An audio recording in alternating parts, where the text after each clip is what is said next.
गरुड़ पुराण से जानिए कैसे निकलते हैं शरीर से प्राण और क्या होता है मृत्यु के बाद। गरुड़ पुराण में ऐसा वर्णन मिलता है कि यमराज के दूत आत्मा को यमलोक तक ले जाते हुए डराते हैं और उससे नरक में मिलने वाले दुखों के बारे में बताते हैं।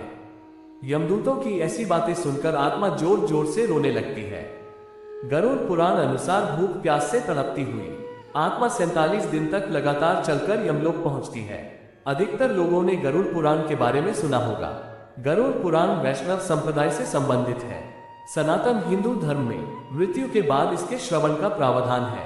इस पुराण के देवता भगवान विष्णु हैं। गरुड़ पुराण के दो भाग हैं, पूर्वखंड तथा उत्तरखंड। पहले भाग में भगवान विष्णु की भक्ति का उल्लेख किया गया है और दूसरे भाग में प्रेत कल्प का विस्तार से वर्णन किया गया है, यानी इसमें मरने के बाद मनुष्य की क्या गति होगी और उसका किस प्रकार की योनियों में जन्म होगा, इन सब बातों की जानकारी दी गई है।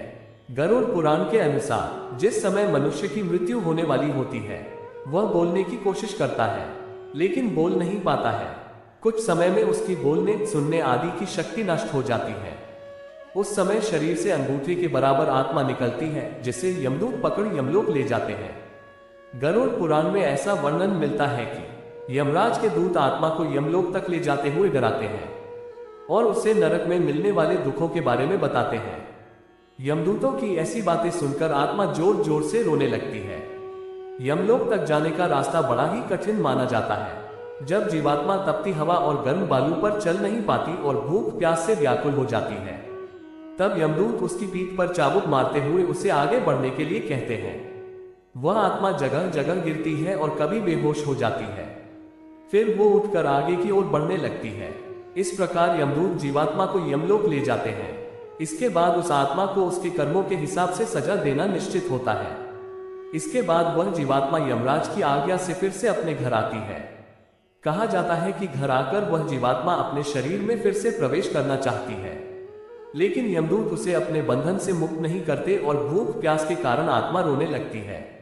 इसके बाद जब उस आत्मा के पुत्र आदि परिजन अगर पिंडदान नहीं देते तो वह प्रेत बन जाती है और सुनसान जंगलों में लंबे समय तक भटकती रहती है। गरुड़ पुराण के अनुसार मनुष्य की मृत्यु के बाद 10 दिन तक पिंडदान अवश्य करना चाहिए। यमदूतों द्वारा 13वें दिन फिर से आत्मा को पकड़ लिया जाता है। इसके बाद वह भूख प्यास से तड़पती 47 दिन तक लगातार चलकर यमलोक पहुंचती है।